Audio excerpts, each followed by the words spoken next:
You are not God.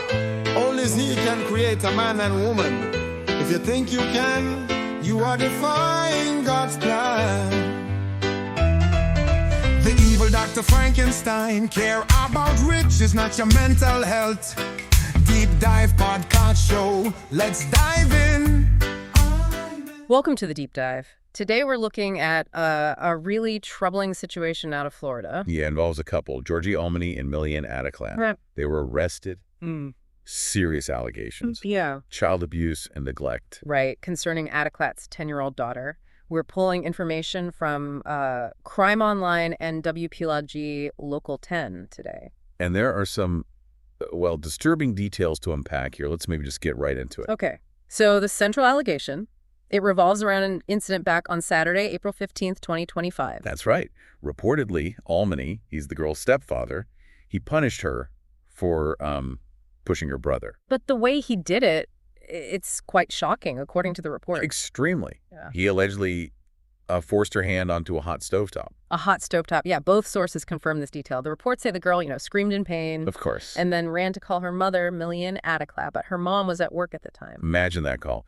And what's particularly concerning, I think, is what reportedly happened or didn't happen next. Exactly. The child suffered a burn, described as being in the shape of a stovetop coil, even lost skin on her hand. A significant injury, clearly. But the information suggests Adeclat, even after her daughter told her what happened. Didn't get medical help for her. No medical attention sought. Yeah. And Crime Online adds she also didn't report it to the authorities. Right. Which really forms the basis of those neglect charges, doesn't it? That alleged inaction. Absolutely. And the timeline here is important, too. This all happened Saturday. But the police only find out on Monday, April 17th. And how did they find out? It was a teacher. Both sources say a teacher noticed the injuries at school and reported it. Which just highlights, how crucial people outside the immediate family can be. Teachers, community members. It really does. Makes you think about those safeguards. Definitely. So police get involved. They question Adeclat. And the Crime Online article says she denied everything. Denied all the allegations, which, sets up the legal situation we see now. And the charges themselves speak volumes. Almony is charged with aggravated child abuse causing great bodily harm. Implying, an intentional act causing significant physical injury. Precisely. And then Adeclat. She faces child neglect causing great bodily harm. So that's focused on the alleged failure to provide that necessary care, the medical attention specifically, leading to harm. Yes. But she also have additional charges.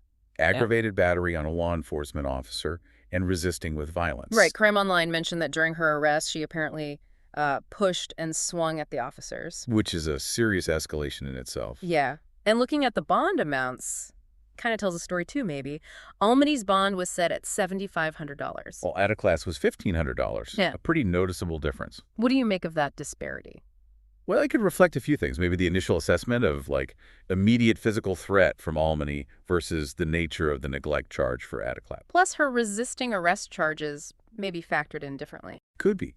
Courts have to weigh a lot at that stage. Balancing safety and rights before trial, it's complex. So if we pull it all together, you have the alleged intentional violent act by the stepfather. Followed by the mother's alleged failure to get help to protect her daughter after the fact. And then the whole thing only comes to light because a teacher noticed. Right. It paints a very, very concerning picture. And the fact that both the news article and the local TV report are consistent on these core facts, it adds weight. That teacher's involvement, it really does make you wonder what might have happened otherwise. It underscores that idea of, it takes a village, doesn't it? The community's role in protecting kids. Absolutely.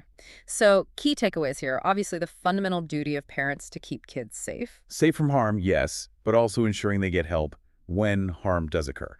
It's both sides of the coin. So maybe a final thought to leave people with. This case really makes you think about that line, doesn't it? Which line? The line where failing to act to protect a child.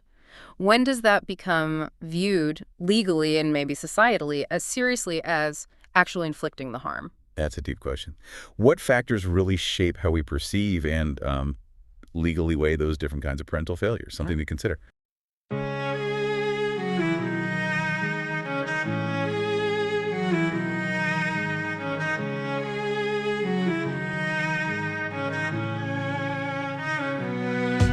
In the heart of this nation, under skies so blue, there's a spirit that's stirring values strong and true.